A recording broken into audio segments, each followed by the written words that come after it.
The morning sun rose slowly over the small town of Nuremberg, painting the sky in strokes of gold and crimson. In a modest house on the edge of the town, a young man named Arman sat beside a flickering oil lamp, his eyes fixed on a worn-out notebook. His fingers were stained with graphite, his hands trembling slightly from exhaustion. He had been awake all night, sketching circuits and ideas for a project he could barely afford to build. Arman was 24, an electrical technician with a diploma. And a dream too big for the narrow streets of Nuremberg. His dream was to build something that could change lives, a small, affordable solar generator for poor villages that had no electricity. But in a town where people cared more about survival than innovation, his ideas were often met with silence or laughter. "You think you'll power the world with wires and dreams," his uncle had mocked one evening. Arman had smiled then, not in defiance, but in quiet determination. He knew that great things often began as foolish ideas. His mother, a widow who worked long hours at a local school, was the only one who truly believed in him. "My son," she would say, "a spark inside you can light the whole sky if you keep it alive." Those words were Arman's fuel, his silent prayer. Every evening, after repairing fans and bulbs for neighbors to earn a little money, he would return to his small room to work on his project. It wasn't easy. His tools were second-hand, his materials scavenged from scrap shops. But his mind was sharp, and his heart unbreakable. He studied online tutorials in the town's only internet cafe, taking notes like a man possessed. The cafe owner, Jamal, often teased him, saying, "You study harder than any student I've seen. And you don't even go to college." Arman would just smile. "The world is my college, Jamal Bai."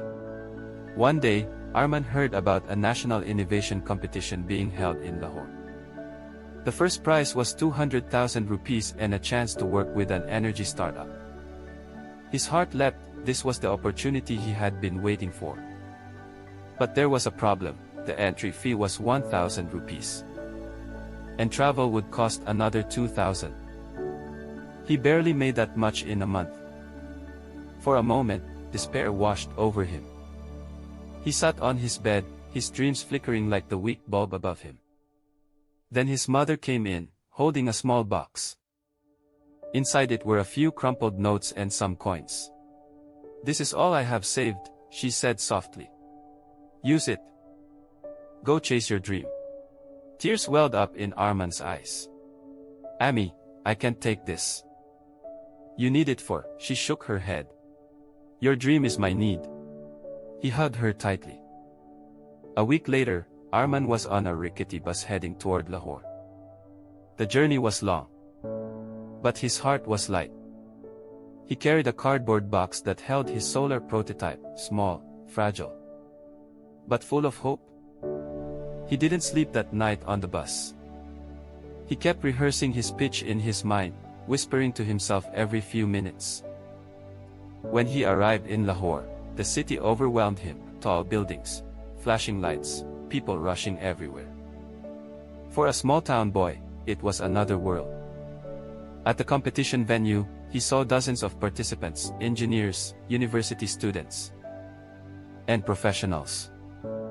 They all had polished presentations and expensive equipment. Arman stood in the corner, clutching his handmade model. He could feel the weight of judgmental eyes on him. Someone laughed softly. "Looks like the village boy brought a toy." He pretended not to hear. Instead, he focused on his purpose, to show what a dream could do, even without money. When it was his turn, he stepped onto the stage. His voice trembled at first, but soon steadied. He spoke about light, how a single bulb could change a child's future. He talked about how millions in Pakistan still lived in darkness. Then he showed his model, a solar generator that used salvaged components and simple circuits. He demonstrated how it could power a fan, a bulb, and even charge a phone using nothing but sunlight. The judges leaned forward, intrigued. The audience, silent moments ago, began to nod.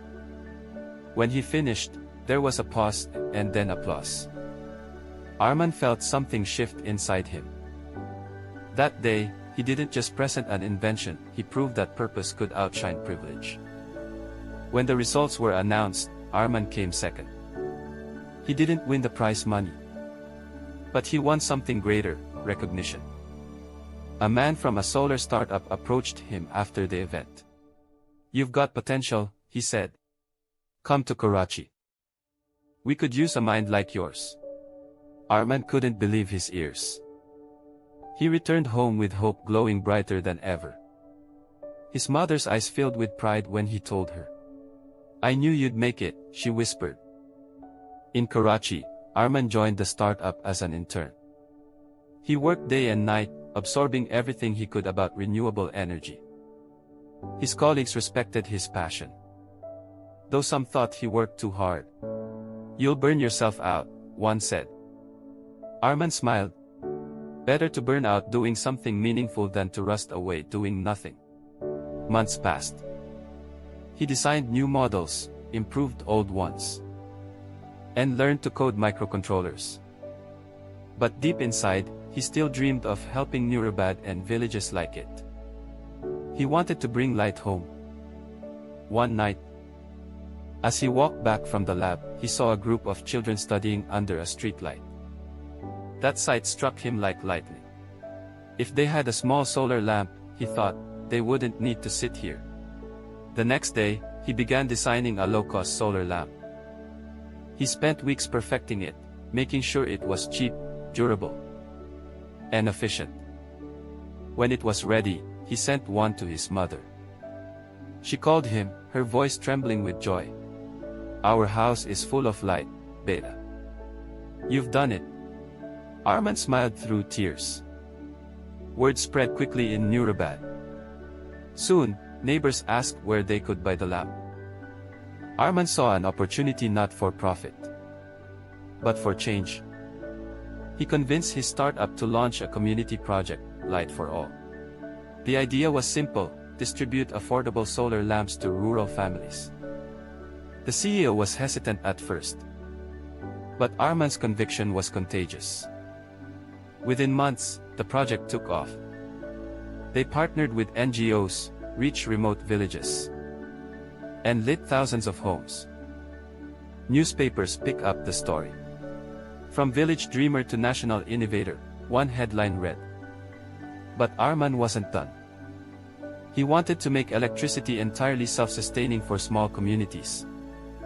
He began developing a microgrid, a network of solar units that could power an entire village. The task was enormous. He faced technical failures, funding shortages, and moments of doubt. Yet every time he wanted to quit, he remembered his mother's words. "Keep the spark alive." That kept him going.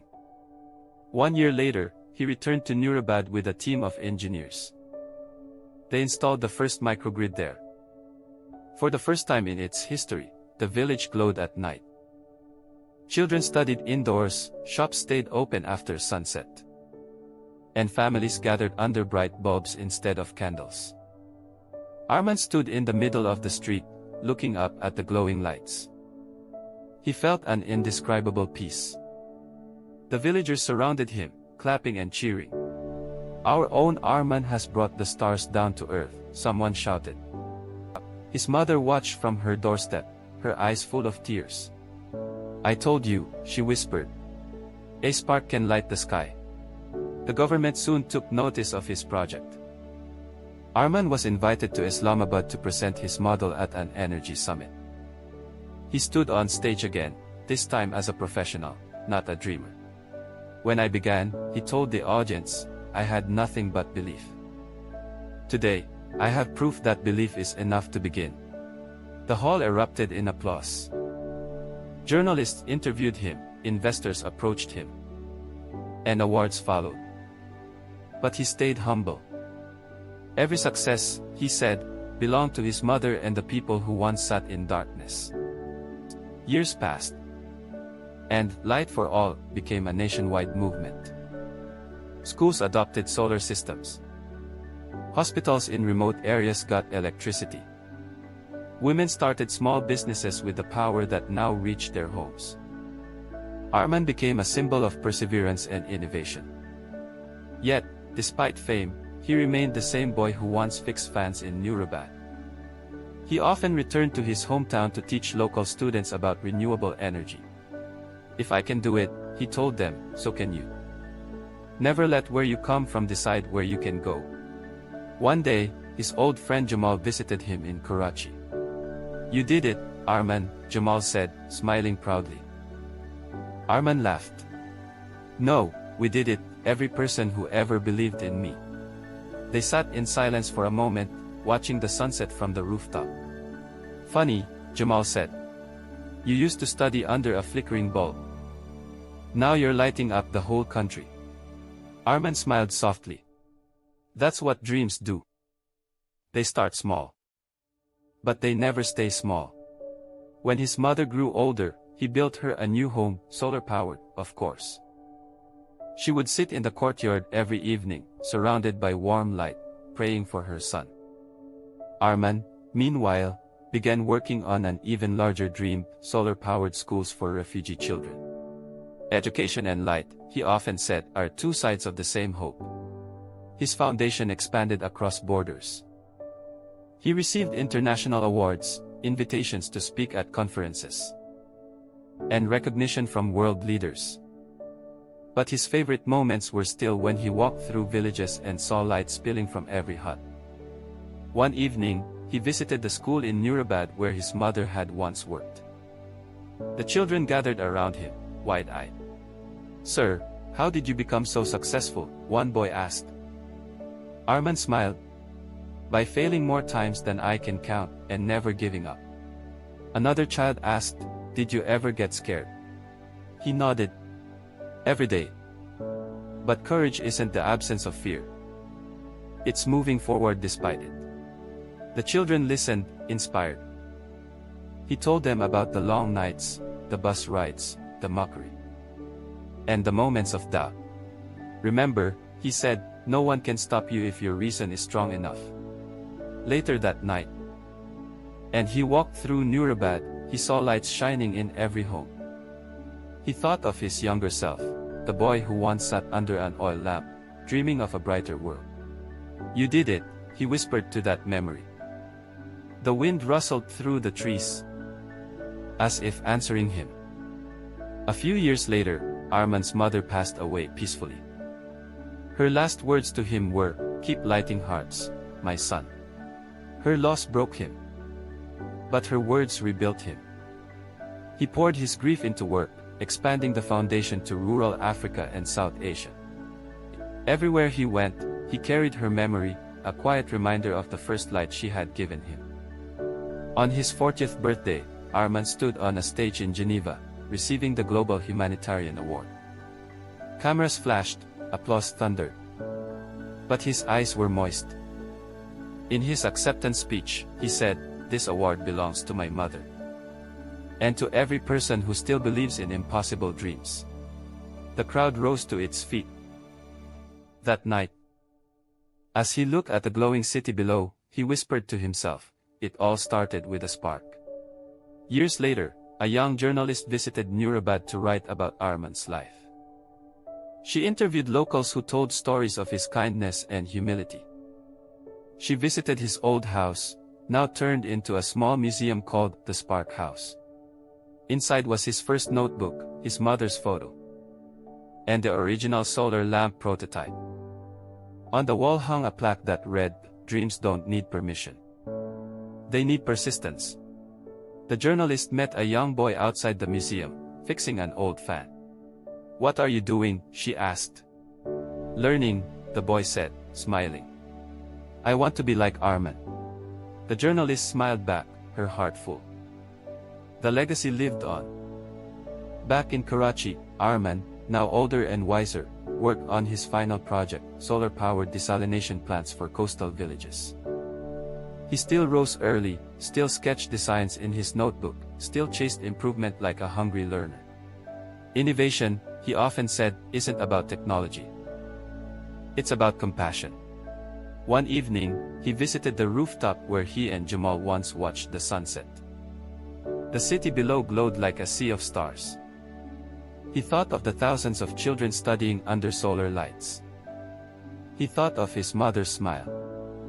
He closed his eyes and whispered, "Thank you." Arman passed away quietly a few years later, in his sleep. The world mourned him. But more than that, it celebrated him. People lit candles in his honor, not to mourn the darkness of loss, but to celebrate the light he left behind. In Nurabad, a statue was built in his memory, a boy holding a glowing lamp. Beneath it were engraved the words, "A spark within one man lit a million lives." And every evening, when the sun dipped below the horizon, the lamp in the statue turned on automatically, powered, of course, by the sun. Children gathered around it, telling stories of Arman's life. They called him, "the man who gave us light." His story became a lesson taught in schools, a tale of how persistence, love, and faith could transform even the smallest dream into a revolution. But perhaps the most beautiful tribute came not from awards or statues, it came from the people. In every village, in every heart he touched, there was light. And that light carried his spirit forward, generation after generation. Arman's journey began with nothing but belief, and ended with a world illuminated by it. His life was proof that a single spark, when protected and fed with hope, could become a blazing sun. Somewhere, in the silence of the stars, his mother's voice still echoed, "Keep the spark alive." And somewhere, in every heart that dares to dream, that spark still burns.